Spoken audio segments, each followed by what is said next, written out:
周一上班日，但天气真的是蛮冷的哦。更多的温度资讯，把时间交给美心。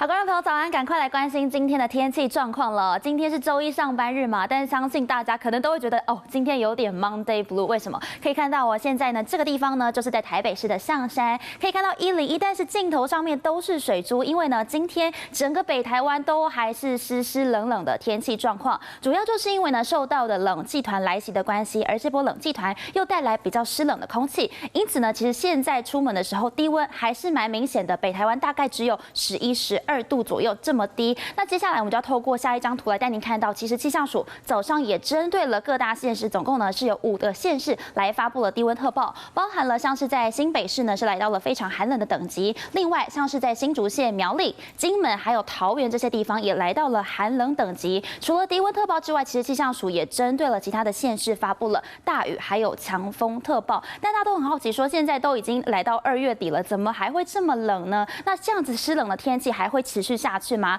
好消息是在今天哦，北台湾全天冷的状况之下，在今天晚间呢会变得比较是最冷的时间点，可以看到在中南部这个地方呢，甚至只有11、12度左右。不过好消息是在明天开始，冷气团就会逐渐减弱了，而且全台湾会有比较明显的回温。但是呢，这个明显的回温可以发现说，这个日夜温差还是蛮大的。红色这一条是在北部的区域，那么绿色这一条呢是中南部的区域，日夜温差可以来到大概超过10度左右。那可以看到我是在中南部的高温呢是来到了20度上下。那么接下来的一整周呢，其实天气来说都是白天呢都会是比较温暖舒适的状况。不过早晚还是偏凉，要提醒你要做好了这个保暖的准备。出门的时候可以建议洋葱式的穿搭，因为刚刚有提到说日夜的温差比较大。那么接下来大家都很好奇说，那除了温度的部分，降雨的趋势是如何呢？透过下一张图带你来看到，今天来讲的话，整个北台湾包括了桃园以北，还有东半部地区都有局部的降雨。不过好消息是在明天开始，因为冷气团减弱，冷空气也逐渐的减弱，所以呢，在整个台湾恢复了比较多云到晴的稳定天气。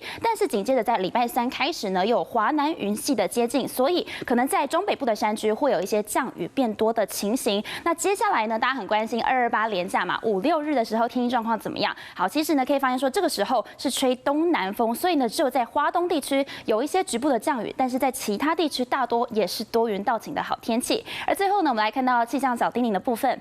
好，因为呢，明天开始呢，温差会比较大，所以建议各位观众朋友可以采用洋葱式的穿搭，比较不会感冒着凉。那在周3开始呢，因为华南云系的关系，所以云量会变多，水汽也会变多。中北部的观众朋友出门的时候，建议可以带把伞了。那么最后呢，228连假天气会是比较暖和的状况，但是呢，在出门的时候可能会有一些起雾或是低云的情形，所以提醒行车跟搭飞机的观众朋友可以特别留意。以上是这一节的天气资讯。